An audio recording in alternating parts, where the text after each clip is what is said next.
कोलकाता के RG Kar medical college and hospital के अंदर लेडी डॉक्टर हत्याकांड के मामले में आरोपी संजय रॉय के अलावा दूसरे आरोपी संदीप घोष को भी गिरफ्तार कर लिया गया। आपको जानकर हैरानी होगी दोस्तों, संदीप घोष को जब कोर्ट में पेश करा गया तो लोगों ने थप्पड़ से इसका स्वागत करा। न केवल इतना बल्कि लोगों ने चोर चोर का नारा भी लगाया। आज के इस वीडियो के माध्यम से आपको हम बताने वाले हैं दोस्तों संदीप घोष के बारे में कौन सा खुलासा हुआ, और कहा जा रहा है दोस्तों संदीप घोष के बारे में ऐसा खुलासा हुआ जिसे जानकर सीबीआई की टीम भी दंग रह गई। तो आज के इस वीडियो के माध्यम से एक एक करके तमाम बातों का खुलासा करेंगे। साथ ही साथ दोस्तों कहा जा रहा है सीबीआई की टीम ने अब तक इस मामले में 125 से भी अधिक सिम कार्ड का जांच की है। तो एक एक करके तमाम बातों का खुलासा करेंगे। साथ ही साथ दोस्तों आज के इस वीडियो के माध्यम से हम चर्चा करने वाले हैं क्या संजय रॉय को फांसी हो सकता है, क्योंकि चारों तरफ सोशल मीडिया पर हर किसी का एक ही मांग है, हर किसी का यही कहना है कि संजय रॉय को फांसी होना चाहिए। तो एक एक करके तमाम बातों का खुलासा होगा। और उसके अलावा दोस्तों आज के इस वीडियो में हम चर्चा करने वाले हैं किस तरह से बिहार के गया में एक बच्ची के साथ दो दरिंदों ने हैवानियत करा और बाद में दोनों दरिंदों को गिरफ्तार कर लिया गया। ये घटना भी दोस्तों कहीं न कहीं लोगों के दिलों को दहला कर रख दी है। तो एक एक करके तमाम बातों का पर्दाफाश होगा। लेकिन सबसे पहले आप सबों को नमस्कार, प्रणाम, आदाब, सत श्री अकाल, जय श्री महाकाल दोस्तों। और इस वीडियो को देखने वाले सभी भाइयों और सभी बहनों को हमारे तरफ से दिल से सलाम। आप देख सकते हो दोस्तों यही है वो संदीप घोष जिसे कि 2 सितंबर 2024 को फाइनली गिरफ्तार कर लिया गया। आपको बता दो संदीप घोष के बारे में बताया जाता है ये अपने नौकरी को बचाने के लिए कुछ भी करने को तैयार था। और आपको पता ही होगा दोस्तों कि 9 अगस्त 2024 को कोलकाता के RG Kar medical college and hospital के अंदर एक लेडी डॉक्टर के साथ बलात्कार करके उसका मर्डर कर दिया गया। उस मामले में दोस्तों संजय रॉय को गिरफ्तार करा गया था। संजय रॉय की गिरफ्तारी के बाद सीबीआई की गिरफ्त में कोई आ ही नहीं रहा था। लेकिन बाद में दोस्तों सीबीआई की टीम ने जिस तरह से इन्वेस्टिगेशन की और इन्वेस्टिगेशन के बाद दोस्तों फाइनली इसे भी गिरफ्तार कर ही लिया गया। गिरफ्तारी के बाद दोस्तों बताया जाता है इसे निजाम पैलेस ले जाया गया था। बताया जाता है दोस्तों पहले सीबीआई की टीम इसे सीजीओ कॉम्प्लेक्स बुलाई थी। सीजीओ कॉम्प्लेक्स बुलाने के बाद सीबीआई की टीम ने इससे पूछताछ करी और पूछताछ के बाद दोस्तों बताया जाता है इसका बयान उल्टा पुल्टा था और बयान उल्टा पुल्टा होने की वजह से इसे गिरफ्तार कर लिया गया। गिरफ्तारी के बाद दोस्तों इसे निजाम पैलेस ले जाया गया और उसके बाद दोस्तों बताया जाता है हाल ही में जब इसे कोर्ट में पेश करा गया, कोर्ट में पेशी के दौरान बताया जाता है आम पब्लिक का गुस्सा देखने को मिला। यहां तक कि दोस्तों बताया जाता है लोगों ने इसका थप्पड़ से स्वागत करा। जी हां दोस्तों, आपको जानकर हैरानी होगी कि लोगों के अंदर इतना ज्यादा गुस्सा था कि सीबीआई की टीम के रहते हुए भी बताया जाता है संदीप घोष का लोगों ने थप्पड़ से स्वागत करा। आप जरा सोचो दोस्तों जब इसे थप्पड़ पड़ा होगा तो इसे कैसा लगा होगा। बताया जाता है संदीप घोष को जब थप्पड़ लगा तो इसका तो अकल ठिकाने लग गया।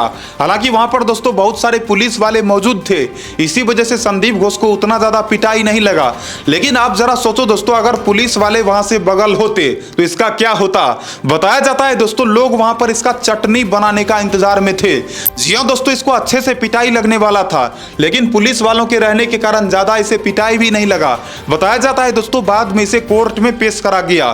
तो कोर्ट में पेश करने के बाद अदालत ने क्या क्या फैसला सुनाई उसके बारे में चर्चा आगे करेंगे। इससे पहले चर्चा कर लेते हैं दोस्तों कि संदीप घोष के बारे में क्या क्या खुलासा हुआ है। कहा जा रहा है दोस्तों संदीप घोष को राज्य चिकित्सा परिषद से निष्कासित कर दिया गया। जी हां दोस्तों, हर किसी का मांग था कि इसे सस्पेंड करा जाए और आखिरकार दोस्तों इसे सस्पेंड कर ही दिया गया। आपको जानकर हैरानी होगी दोस्तों संदीप घोष अपने नौकरी को बचाने के लिए किसी भी हद तक जाने को तैयार था। ना केवल इतना बल्कि बताया जाता है दोस्तों संदीप घोष वो सारा राज जानता था जिन राजों के बारे में अगर ये खुलासा करता तो इसके साथ साथ और भी कई सारे कातिलों के बारे में पता लग पाता। संदीप घोष नहीं चाहता था कि लेडी डॉक्टर का बलात्कार करके जो हत्या करा गया इस गुत्थी के बारे में सीबीआई की टीम को कुछ भी पता चले। लेकिन बताया जाता है दोस्तों संदीप घोष खुद से ही खुद के जाल में फंस गया। ये सोच रहा था कि सीबीआई की टीम को ये चकमा दे देगा, लेकिन आपको तो पता ही होगा दोस्तों कि सीबीआई के चंगुल से कोई आज तक बचा थोड़ी है। ये दोस्तों अपना दिमाग लगा रहा था लेकिन सीबीआई की टीम ने दिखा दिया कि सीबीआई तो सीबीआई होती है।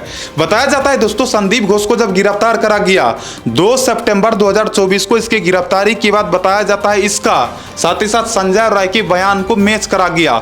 जी हां दोस्तों, संदीप घोष से भी पूछताछ करा गया, संजय रॉय से भी पूछताछ करा गया और पूछताछ के बाद दोस्तों यह देखा गया कि इन दोनों के बयान में एक तरह का मेल जुल नहीं दिख रहा था। यह देखा जा रहा था दोस्तों कि इसका बयान कुछ और था और इसका बयान कुछ और था और इसी वजह से दोस्तों बताया जाता है सीबीआई की टीम का शक और भी ज्यादा बढ़ गई है। कहा जा रहा है दोस्तों आगे आने वाले समय में सीबीआई की टीम और भी लोगों को गिरफ्तार कर सकती है और इन दोनों के अलावा और भी लोगों को जेल जाना पड़ सकता है।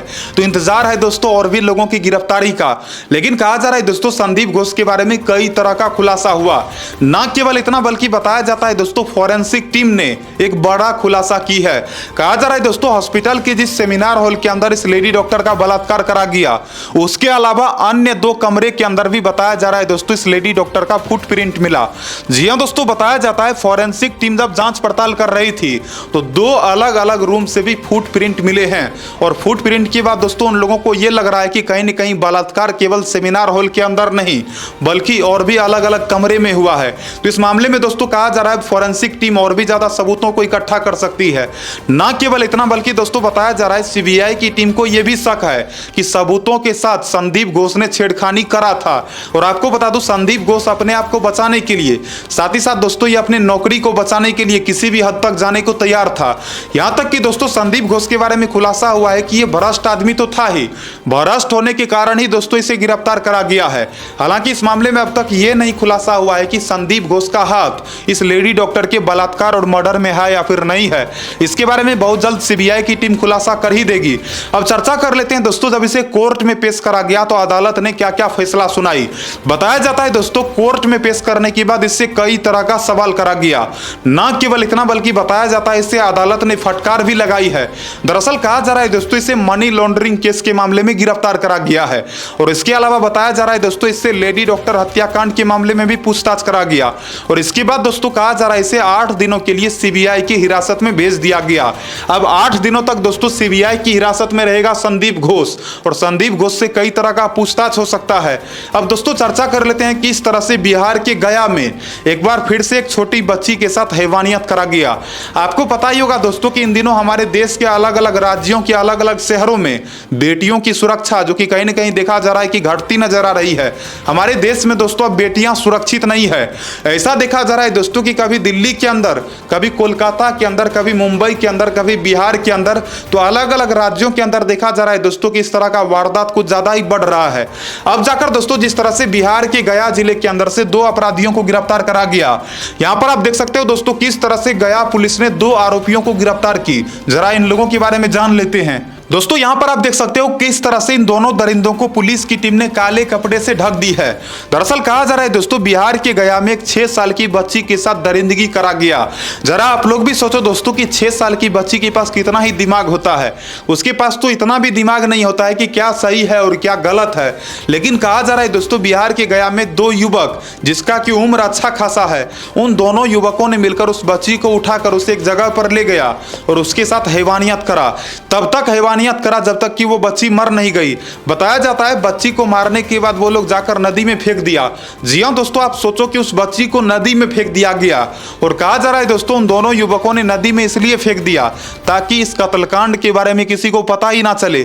लेकिन बताया जाता है दोस्तों गांव वालों को इस कत्ल के बारे में पता चल गया और जब गांव वालों को पता चला कि इन्हीं 2 युवकों ने मिलकर पहले उस बच्ची के साथ बलात्कार करा और उसके बाद उस बच्ची का हत्या करके उसे नदी में फेंक दिया, बाद में गांव वाले उसके ऊपर टूट पड़े और बताया जाता है दोनों युवकों को गांव वालों ने खूब पीटा, इतना पीटा जिसके बारे में जितना चर्चा करो उतना कम है।